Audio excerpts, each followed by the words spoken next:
এখানে আমরা কোনো ন্যূনতম বিরোধ দেখতে পাচ্ছি না। যেটা গুরুত্বপূর্ণ সেটা হচ্ছে আমরা যেটাই করতে চাই সেটা যেন ঐক্যমতের ভিত্তিতে হয়। অন্তর্বর্তীকালীন সরকারের সাথে যখন আমাদের একাধিকবার দেখা হয়েছে প্রফেসর ইউনূসকে, এবি পার্টির পক্ষ থেকে আমরা পরিষ্কার করে বলেছি যে আপনি 1.5 থেকে 2 বছরের মধ্যে ঐক্যমতের ভিত্তিতে যে কাজগুলো করা সম্ভব সেগুলো করবেন। এবং আমরাও আমাদের দলের পক্ষ থেকে বলেছি 1.5 থেকে 2 বছরের মধ্যে নির্বাচনটা হয়ে যাওয়া দরকার। অন্তর্বর্তীকালীন সরকারও যে রোডম্যাপটা দিয়েছে আপনার এই বছরের শেষে অথবা আগামী বছরের মাঝামাঝির মধ্যে, এটা মোটামুটি আমাদের মোটা দাগে যে প্রস্তাবনা ছিল 2 বছর সেটার মধ্যে, সেই ফ্রেমের মধ্যে আছে। ঐক্যমত, আলাপ, তর্ক বিতর্কের মধ্য দিয়ে এই সরকার যে স্পেসটা ক্রিয়েট করেছে এটার মধ্য দিয়ে রাষ্ট্র এবং আমরা যে আমাদের আকাঙ্ক্ষাগুলো আছে সেটা একটা গতিপথের মুখে যাবে, একটা গতির মধ্যে যাবে। সেখানে কোনো সংকট আমি এখনও দেখতে পাচ্ছি না। তাই সংস্কার বলেন, বিচার বলেন, নির্বাচন বলেন, পুরোটা আলোচনার ভিত্তিতে হবে। এই ব্যাপারে আমাদের এখন পর্যন্ত সন্দেহ করবার মতো কোনো জায়গা নেই।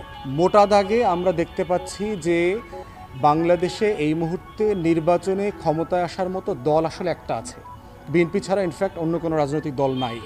যদিও আওয়ামী লীগকে নিষিদ্ধ করা হয় নাই, কিন্তু আওয়ামী লীগ নির্বাচনে মাঠে থাকবে অথবা খুব ভালো প্রতিদ্বন্দ্বিতা করতে পারবে এমনটা আমরা বিশ্বাস করি না। এবি পার্টি বিশ্বাস করে যে বিএনপি ক্ষমতায় আসলেও খুব বড় ল্যান্ডস্লাইড নিয়ে যদি আসে, এটা দেশের জন্য বিএনপির নিজস্ব স্বার্থে এবং দলের স্বার্থে এবং গণতন্ত্রের স্বার্থে এটা ক্ষতিকর হবে। তারা বাকশাল মডেলে প্রচণ্ড জুলুমতন্ত্র কায়েম করবার সম্ভাবনা আছে। এই রাষ্ট্র গত 53 বছরে একটা সমস্যারও সমাধান করতে পারে নাই, অথচ এই মশার কামড়ে মারা যাবার কোনো যৌক্তিক কারণ নাই। এখন প্রশ্ন হচ্ছে যে এই অন্তর্বর্তীকালীন সরকার সবার সরকার, এই প্রত্যাশাগুলো সে বাস্তবায়ন করবে কি দিয়ে?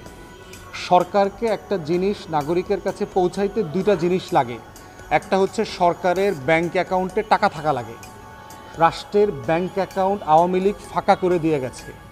এই রাষ্ট্রের ট্রেজারিতে আমাদের কোনো টাকা নাই। সরকার ব্যাংক থেকে কর্জ করে তারপরে টাকা ছাপায়ে সরকারি কর্মকর্তা কর্মচারীদের বেতন দিচ্ছে। বেতন দেওয়ার মতো কোনো টাকা আওয়ামী লীগ এখানে রেখে যায় নাই। 40টা ব্যাংক লুট করে আওয়ামী লীগ রেড জোনে রেখে গেছে। প্রত্যেক দিন আওয়ামী লীগের আমলে 1.5 থেকে 2 হাজার কোটি টাকা পাচার হয়েছে প্রত্যেক দিন।